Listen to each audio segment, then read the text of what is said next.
Primera semana de octubre y les damos la bienvenida a esta nueva revisión semanal de Senado Noticias. Vamos a estar repasando la información legislativa más destacada que ha dejado los últimos días y para comenzar les contamos que luego de un amplio debate y de varias sesiones, la Sala del Senado despachó a la Cámara de Diputadas y Diputados el proyecto de Ley de Migración y Extranjería. Los detalles se los presentamos en la nota. El aumento en la llegada de extranjeros se transformó en uno de los temas país, lo que de paso complejizó el debate del proyecto sobre migración y extranjería, impulsado por el Ejecutivo en 2013. Al cabo de un año y medio de tramitación en el Senado, la iniciativa vuelve a la Cámara de Diputados con modificaciones. Si bien esta fue la tónica a lo largo de su debate, el proyecto se acerca a su fase final en el Parlamento y varios senadores adelantaron que podría terminar en una comisión mixta. Nosotros queremos una migración que le sirva a Chile, que cumpliendo los requisitos de ser una migración humanitaria, esa migración sea una migración que atraiga talentos de hombres y mujeres, que ojalá vengan ingenieros, profesionales, que vengan técnicos, e incluso que también venga mano de obra. Logramos rechazar todas aquellas normas que incentivaban la migración clandestina a nuestro país, que se dan en el contexto de la llegada de migrantes venezolanos a la región de Tarapacá. Uno de los aspectos que hace presumir que el proyecto deba incorporar mejoras después del tercer trámite dice relación con el rechazo a los 90 días de plazo que tendrían los extranjeros para regularizar su situación en el país. En esta materia no hubo acuerdo en la sala del Senado. Otro de los puntos más debatidos fue sobre la permanencia transitoria para la búsqueda de oportunidades laborales que se podía solicitar al momento de ingresar a Chile o en el consulado del país de origen. La norma fue llamada por algunos como de turismo laboral y fue rechazada al recibir solo 16 votos a favor y 25 en contra.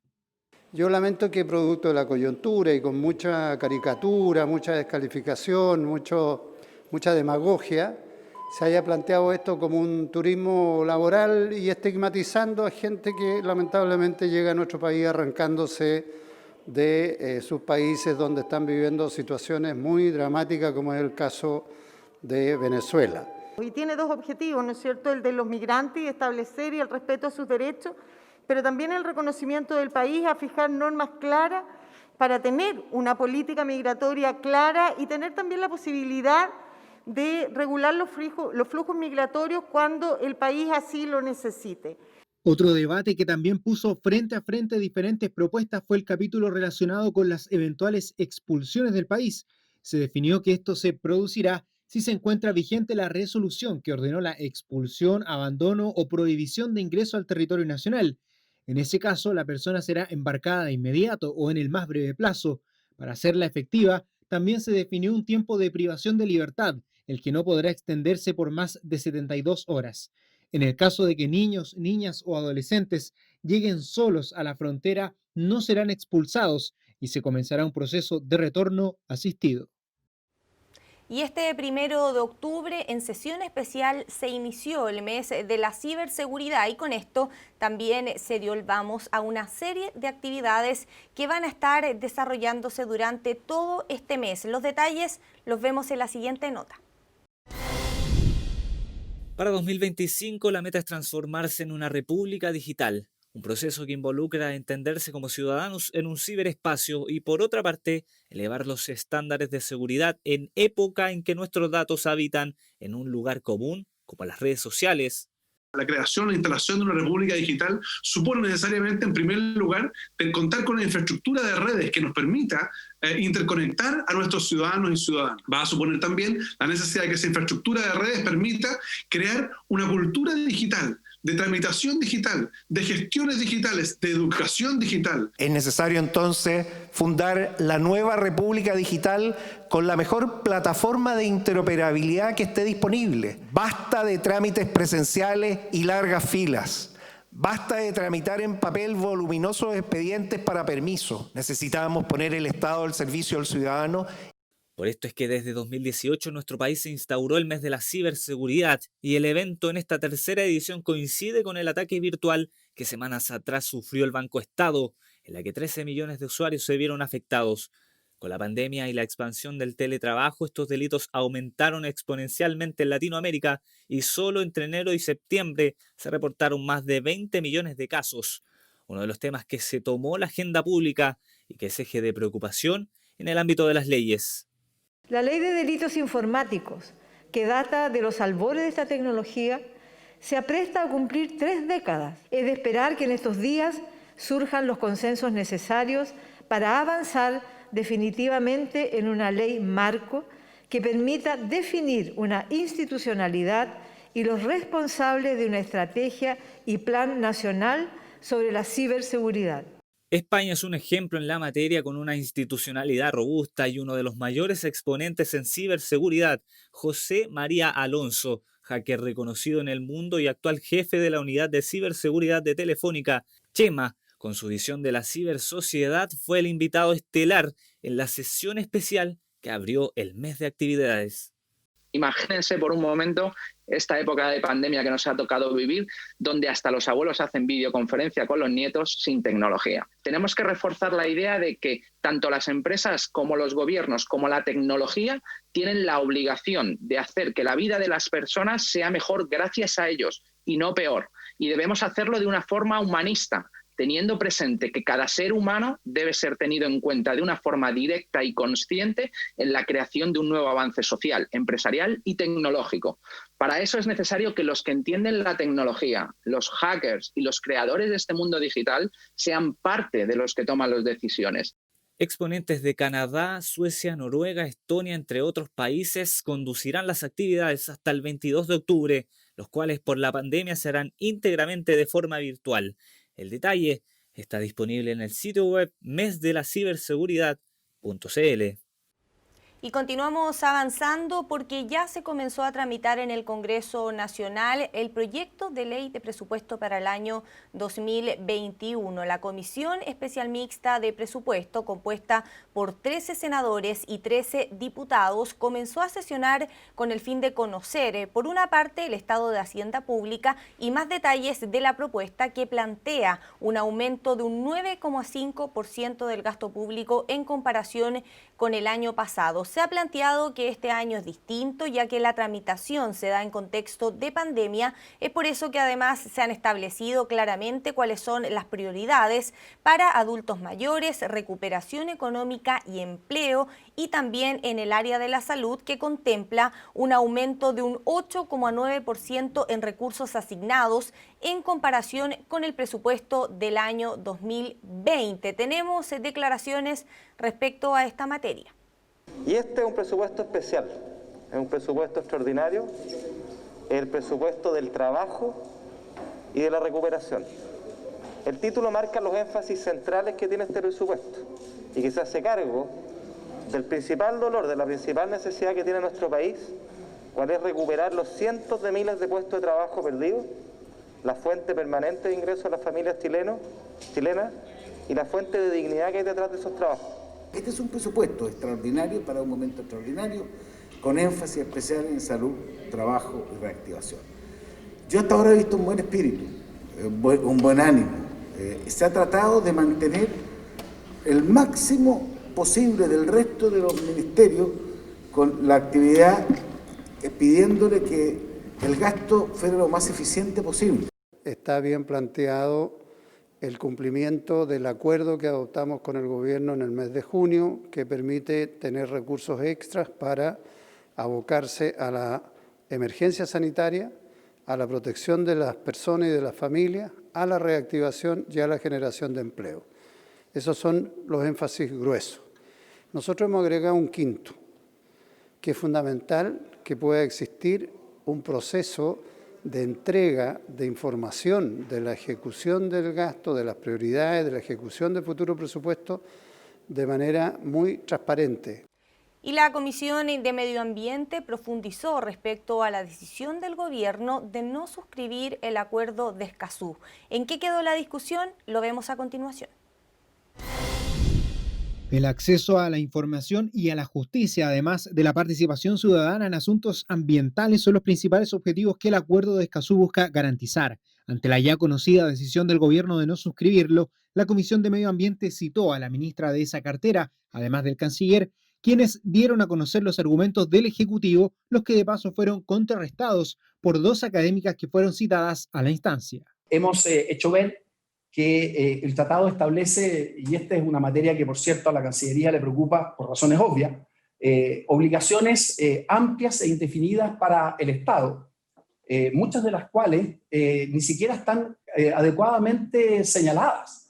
El problema de Escazú, como señalaba, está en la forma en que quedó escrito el texto final, dado la ambigüedad y amplitud que quedaron redactados algunos de sus artículos, sumado al carácter supralegal que se aplica por sobre toda la legislación nacional, así como el hecho de que no permita hacer ningún tipo de reserva, lo que genera una grave incertidumbre jurídica en cuanto a la legislación interna a aplicar y expone al Estado de Chile a ser demandado internacionalmente, llevándolo a tribunales internacionales para la resolución de conflictos internos en nuestro territorio nacional por ambigüedades en su aplicación. Para que una norma sea autoejecutable, según la doctrina y la jurisprudencia, esta debe ser precisa, clara, que no requiere de ninguna otra norma para que ésta tenga una aplicación directa.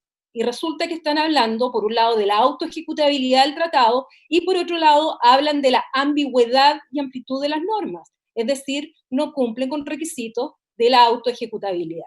Escazú no implica un cambio inmediato ni una derogación de normas. Escazú no reemplazaría al derecho nacional. No se obliga a tomar una decisión intempestiva, pero sí la idea es avanzar progresiva y razonablemente, repito, de acuerdo a las circunstancias nacionales. Además, se explicó que Chile no contraería ninguna obligación sino hasta ratificar el acuerdo, proceso que se da después de firmarlo y solo tras su aprobación en el Parlamento. Porque si es por demandar, porque el Estado está incumpliendo sus obligaciones con el medio ambiente, eso ya lo pueden hacer hoy día, con o sin Escazú. No nos van a demandar por Escazú por esa razón, porque hoy día nosotros formamos parte del sistema interamericano, por el cual hoy día podemos ser demandados por no cumplir con nuestras obligaciones ya contraídas por otros tratados internacionales. Me parece que se intenta sembrar el miedo y la desconfianza, de una manera que, perdonen que lo diga, aparece frente a nuestros socios, a los que nosotros invitamos a negociar este tratado, como de mala fe, y daña el entendimiento y espíritu con que se negoció este tratado con hipótesis que son hipótesis de laboratorio. La decisión del gobierno refleja prudencia y responsabilidad en la firma de un tratado cual Chile, una vez obligado, está amarrado por 4 años sin poder retirarse. La decisión de no firmar este tratado corresponde ni más ni menos que a una facultad y a una atribución especial del presidente de la República que está establecida en el artículo 32, número 15. Debate que podría dar para una nueva sesión en la Comisión de Medio Ambiente del Senado, pese a que el gobierno cerró sus filas tras la decisión de no firmar el acuerdo de Escazú. Y en la Comisión Especial de Infancia, en tanto, se concluyeron las votaciones en el marco de la tramitación del proyecto de garantías de la niñez. Ahora la iniciativa deberá ser discutida en la sala del Senado. Manteniendo la tónica donde buena parte de sus votaciones tuvo resultados divididos, la Comisión Especial de Infancia y Adolescencia concluyó el debate del proyecto de Sistema de Garantías de la Niñez, por lo que el texto, tras la presentación formal de Secretaría la próxima semana, pasará ahora a la Comisión de Hacienda. La última sesión levantó sendas discusiones, como el involucramiento de abogados en determinados procesos para garantizar el cumplimiento de derechos y sanciones, y que en el caso de menores vulnerables, de acuerdo al oficialismo y el gobierno, puede tender a judicializar innecesariamente los procedimientos. Que para las acciones que son administrativas, no judiciales, que son además voluntarias, no se requiere un abogado, porque ahí sería judicializar muchísimo, ¿cierto? Sería judicializar cosas que queremos desjudicializar. Chile es un país que tiende a la judicialización en general, en muchos temas, y por eso creo que hemos tendido también a la judicialización fuertemente. Yo creo que aquí la manera de operar del sistema judicial se va a trasladar a las oficinas de infancia. Yo creo que lejos de judicializar, creo que esto nos va a permitir todo lo contrario, porque muchos de estos temas son más bien de orientación y se van a resolver, como también se resuelven muchas veces con la orientación, con la asesoría de otros profesionales. Creo que esto fortalece las oficinas locales. Desde UNICEF pusieron paños fríos a esta discusión puntual, recordando que la instauración de nuevas instituciones supone transiciones donde los sistemas mixtos son parte de ese proceso. Esto no es el caso de un abogado para cada niño, por ejemplo, que necesita un cupo de jardín infantil. Esto significa asegurar que hay control judicial y asesoría jurídica para las medidas de protección administrativa, principalmente en un país como Chile, que viene hace años teniendo un proceso solo judicializado. Nosotros necesitamos asegurar una transición y complementariedad de las medidas administrativas. Y no estamos hablando de otra vez judicializar la vida de los niños, pero estamos hablando de transicionar y poder asegurar la complementariedad de los dos sistemas, el judicial y el administrativo. Otra discusión en el epílogo de este proyecto fue la inconstitucionalidad de una frase que apunta a que el Ejecutivo debe hacer las adecuaciones necesarias para la implementación de esta ley de garantías de la niñez, algo que no corresponde ordenar como deber, según dijo la senadora Elena von Baer, pero que la titular de la comisión, Jimena Rincón, defendió, inclinando la votación que aprobó dicho punto. Si es que no fuese iniciativa exclusiva las adecuaciones, nosotros 4 aquí, nosotros 5 podríamos presentar un proyecto que haga las adecuaciones. No podemos. Y entonces no tendríamos por qué poner esta indicación. No podemos. Entonces, ¿por qué se pone la indicación? La indicación se pone porque uno le está diciendo al presidente que tiene un proyecto de ley para hacer esas adecuaciones. Pero el presidente sí tiene que adecuar. Entonces, es inconstitucional la indicación. Aquí tú estás dictando una ley de garantía, ¿ya? Y hay otra, y que nosotros nos cansamos de decir que tiene que ser primero que la de servicio.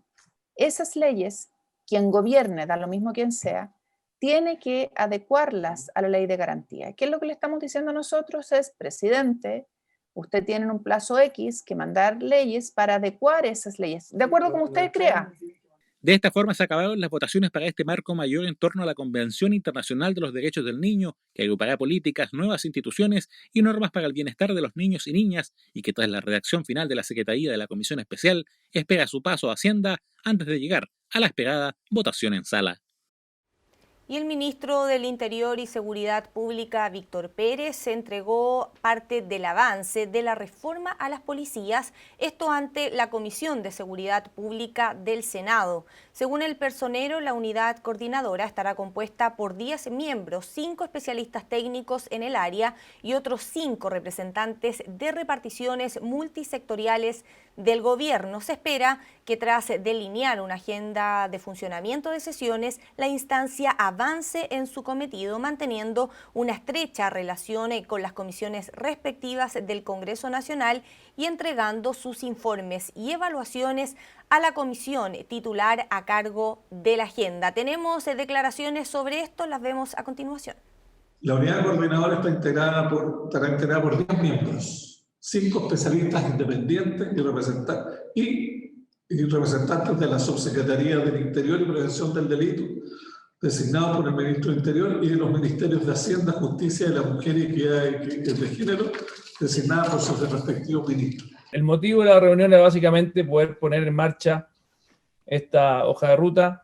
Sabemos lo importante que es para esta comisión una serie de proyectos que están hoy día en el Congreso y que tienen que tener una orgánica, tienen que tener una mirada íntegra, y esperamos que esa unidad coordinadora, que incluye obviamente a miembros de la sociedad civil, cumple un rol ejecutivo permanente para efectivamente avanzar en esta agenda tan importante para Chile. Y hay avances también en las comisiones de Vivienda y Urbanismo, de Comercio y de Relaciones Exteriores, que ampliamos en el siguiente bloque de comisiones. Aunque se darán como plazo un par de sesiones por audiencias, la Comisión de Vivienda comenzó a tratar la moción de los senadores Letelier, Quintana y Sandoval, que busca favorecer el acceso a terrenos destinados a la construcción de viviendas sociales. Sin embargo, el texto en artículo único no fue muy celebrado entre los primeros invitados. Amuch y los directores de obras municipales levantaron dudas sobre la pertinencia de lo que calificaron como una desregulación e incluso un mal proyecto. Desde el propio ministerio pidieron darle una lectura correcta a lo que se propone, que es simplemente eliminar exigencias para que los comités de vivienda no sean avasallados por las inmobiliarias al hacerse de espacios construibles. Que esta es una mala propuesta, que significa, ¿cierto?, que cuando los predios quedan sin conectividad, producto de la desregulación de esto, significa que es esa gente la que después va a tener que caminar por el barro por la tierra. La modificación que se desea efectuar a través de este proyecto de ley respecto a facilitar el emplazamiento de las viviendas sociales no sería en tal sentido la vía adecuada a través de este mecanismo, en tanto no se asegure por otros medios la gestión, tanto su ejecución como también sea efectivamente destinada a la construcción de dichas viviendas. Y creo que todo esto va contrario a todo lo que estamos planteando, o sea, esto es lo que hace que nos distancia aún más entre los sectores vulnerables de los con mayores ingresos. Aunque la CONADI ya anticipó que llevará unos meses el estudio que despejará las dudas al respecto, la Comisión de Gobierno comenzó a tramitar el proyecto que incluye al pueblo Selknam en la lista de pueblos originarios. Se trata de dilucidar la validez de los representantes de esa etnia y con ello concretar el requisito de la respectiva consulta indígena. Saber los antecedentes que se tuvieron a la vista para decir que se trata de un pueblo extinto es fundamental, además para ver si se privilegia el avance de este texto o uno de similares características radicado en la Cámara. Yo entiendo que además el proyecto de la Cámara está más avanzado. Por lo tanto, tendríamos que ver qué es lo que vamos a hacer. O sea, vamos a recoger el que está en la Cámara, que sería la primera propuesta que yo quiero formular. La verdad, no puedo comprometer un plazo en algo que todavía está recién Pero naciendo. aproximadamente, ¿cuánto se demora un estudio de esta naturaleza aproximadamente? Aproximadamente yo pensaría en unos 4 o 6 meses. El acuerdo fue que la próxima semana pueda votarse el proyecto en primer trámite sobre contratos de trabajo para los adultos mayores y sus respectivas jornadas en la Comisión Especial del Senado. El senador David Sandoval predominó con indicaciones apuntando, por ejemplo, al resguardo de beneficios para los trabajadores informales, al tiempo que la instancia insistirá vía oficio a la moneda para saber qué pasó con la comprometida Ley de Garantías para las Personas Mayores. Muchos adultos mayores están expuestos a trabajar informales porque pierden la pensión básica solidaria.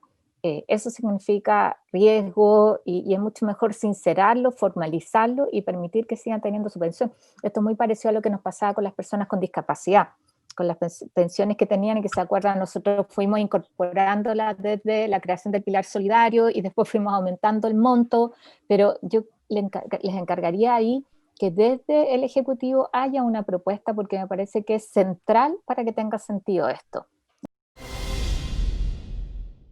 A la sala pasó el protocolo de 2014 relativo al convenio sobre trabajo forzoso de la OIT, tras ser votado de forma unánime en la Comisión de Relaciones Exteriores del Senado. Desde Cancillería y los propios senadores se mostraron orgullosos del sentido permanente en Chile para erradicar el trabajo en condiciones forzosas y esperan una aprobación igualmente expedita en el Pleno del Senado. Y continuamos avanzando en materias legislativas, pero ahora los quiero invitar a que ingresemos a senado.cl porque unánime respaldo a la nominación de Adelita Rabanales como nueva integrante de la Corte Suprema. Con 41 votos a favor, la Sala del Senado aprobó el oficio del presidente de la República en el que proponía a la ministra de la Corte de Apelaciones de Santiago, Adelita Rabanales, como integrante de la Corte Suprema.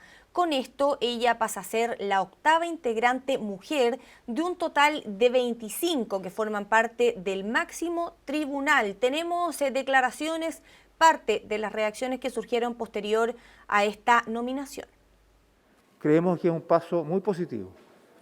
Avanzamos nombrando a los mejores jueces o juezas y en particular fortalecemos el enfoque de género que lamentablemente no está a pleno en las más altas instituciones del país.